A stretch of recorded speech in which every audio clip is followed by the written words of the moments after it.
ओम श्री सीतारामाय नमः।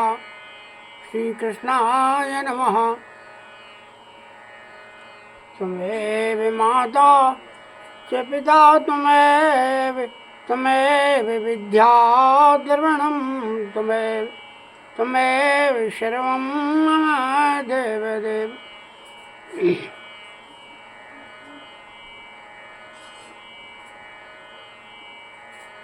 ओम मंगलम भगवान विष्णु मंगलम गरुड़ध्वजा मंगलम पुंडरीकाक्षं मंगलायतनो हरि।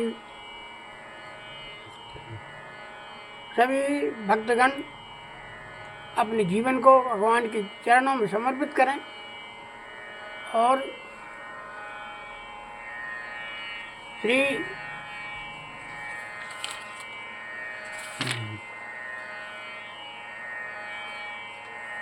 मनु जी का वृत्तांत सुनकर अपने को धन्य बनाएं। आप लोगों के समक्ष अपना जीवन भगवान के चरणों में समर्पित करता हूँ। क्या ध्यान पूर्वक सुने।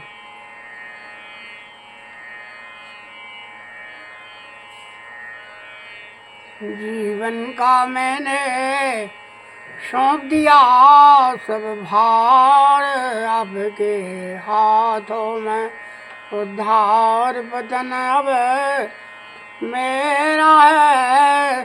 श्री कृष्ण आपके हाथों में, श्री कृष्ण आपके हाथों में, श्री राम है आपके चरणों में।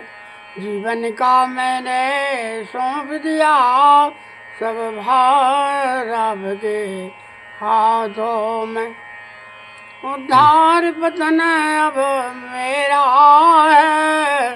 श्री कृष्ण आपके हाथों में।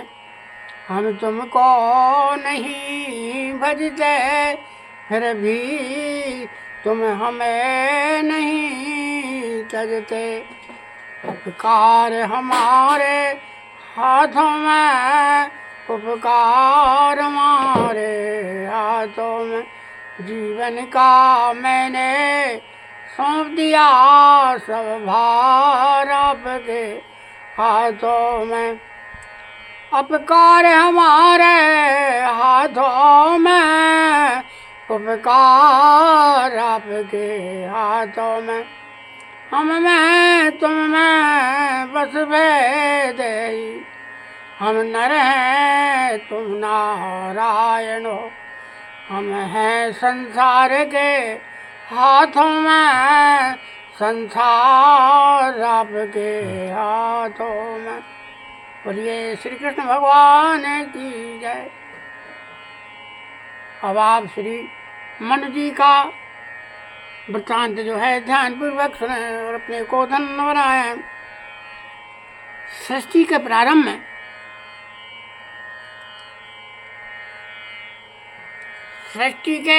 में सनकादि पुत्रों को उत्पन्न किया ब्रह्मा जी ने, और वे निवृत्ति पारायण हो गए। ब्रह्मा जी ने जो है सनकादि मुनियों को उत्पन्न करने के बाद और जो है निवृत्ति परायण हो गए, तो उन्हें बड़ा क्षोभ हुआ। इस क्षोभ के कारण और ब्रह्मा रजोगुण और तमोगुण से अभिभूत हो गए।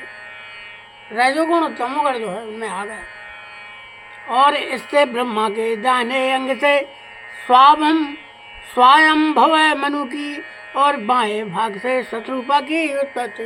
दाएं बाएं अंग से मनु और शत्रुपा की उत्पत्ति हो। और स्वाभम मनु ने जब तपस्या के द्वारा शक्ति संचय करके श्रेष्ठ की यदि वृद्धि करने की आज्ञा प्राप्त, तब उन्होंने अपने पिता ब्रह्मा के आदेश अनुसार सकल कारण स्वरूपनी आद्या शक्ति की आराधना की। उनकी आराधना प्रसन्न होकर भगवती ने वरयाचना की और प्रेरणा की। भगवती ने कहा कि ब्रह्मा को, तो उन्होंने वरदान दे दिया। स्वामम मनु ने भगवती से बड़े विनय पूर्वक कहा यदि आप मुझ पर प्रसन्न है तो ऐसी कृपा कीजिए जिससे प्रजा की सृष्टि का कारण चलता रहे। देवी ने तथास्तु कह दिया, अंतर्धान हो गई।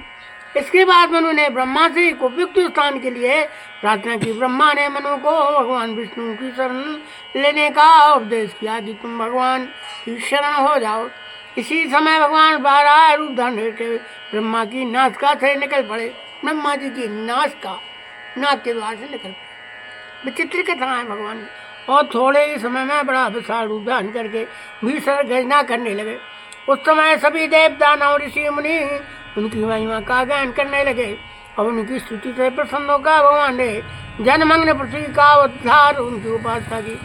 स्वावंभू मनु पृथ्वी पर रहकर सृष्टि कार्य करने लगे। पहले उनके प्रिय व्रत उत्तानपाद नाम के 2 सृष्टि पुत्र और आकृति देवभूति और प्रसूति नाम की 3 कन्याएं उत्पन्न हुई। 3 कन्या उनके उत्पन्न हुई। इसके पश्चात उत्तानपाद से ध्रुवजय से भगवत प्रकट हुए। उनकी देवभूति नाम की कन्या से स्वयं भगवान ने कमल रूप में प्राण ग्रहण किया। भगवान के आज्ञानुसार राज करते उन्होंने भृगु को जो है बनाकर अनेक प्रकार के धर्मों नीतियों का प्रचार किया। संपूर्ण मानव जाति के लिए कैसी सुंदर व्यवस्था की जिसके द्वारा अपने अधिकार अनुसार भगवान को प्राप्त कर सकें। इसके पश्चात अंत में उनके मन में बात आई कि घर में रहकर विश्वों को भोगते भोगते बुढ़ापा आ गया, किंतु उन विश्वों से वैराग नहीं हुआ। भगवान के भजन में ना जीवन का अमूल्य समय यूँ ही बीत गया। आप सोच कर उन्हें बड़ा दुख हुआ। यद्यपि पुत्रों ने उन्हें घर में रहकर राज करते रहने का बड़ा आग्रह किया, फिर उनके वृद्ध हृदय ने पुत्रों की एक भी ना मानी तथा पुत्रों को राज्य कर वे अपनी पत्नी शत्रुपा के साथ घर से निकल पड़े। नैमिषारण्य में जाकर उन्होंने ऋषि मुनियों का सत्संग प्राप्त करके समस्त तीर्थों में स्नान किया, देवताओं के दर्शन किए तो तत्काल वस्त्र जो है पहनकर भविष्य भोजन करते हुए शरीर की और संसार की परवाह छोड़कर 12 अक्षर मंत्र का सप्रेम जप करते हुए भगवान के चिंतन में लग गए।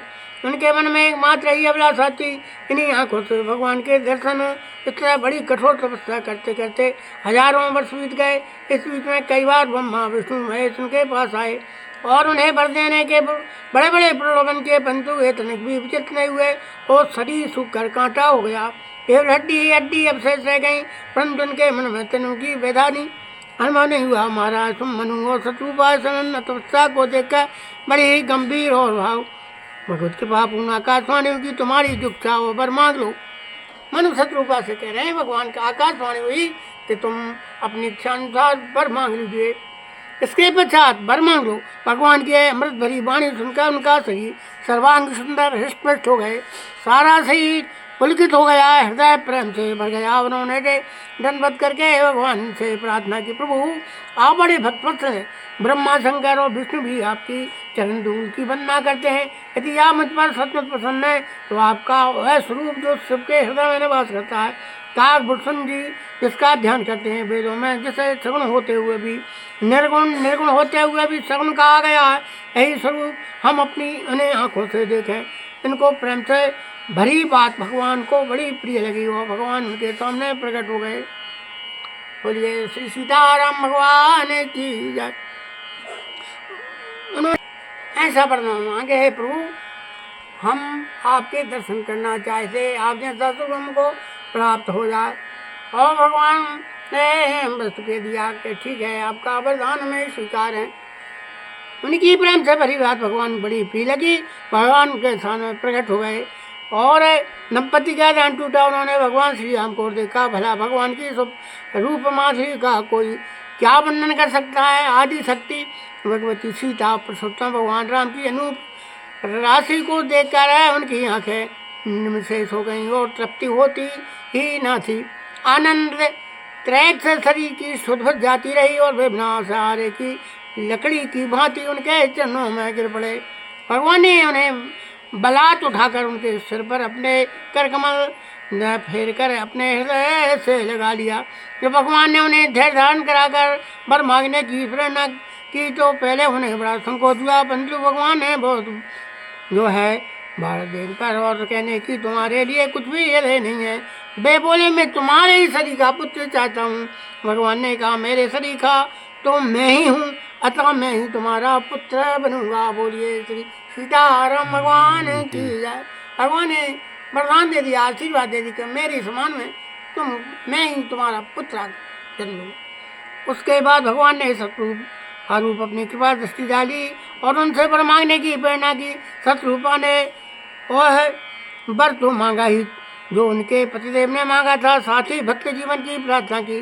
भगवान ने बड़ी प्रसन्नता से कहा इतना ही नहीं, तुम्हारे मन में जो रुचियाँ हैं सब पूर्ण हो गई, इसमें चंद नहीं। इनके पश्चात महाराज मनु ने ऐश्वर भक्त के स्थान पर वात्सल्यपति पुत्र विश्व प्रेम की याचना की।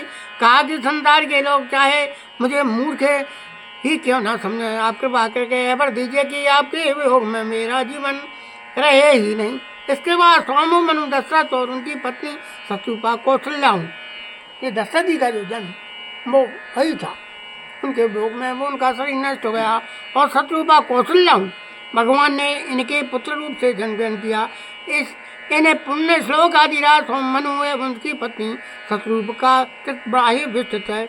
इसका पूर्ण अनुसूलन जो इतिहास पुराणों में हो सकता है, यहाँ तो केवल उनका स्मरण कर दिया गया है। श्री रामचरित मालकांड में इनके तब का प्रसंग वर्णित है, तो आप ध्यानपूर्वक सुनेंगे।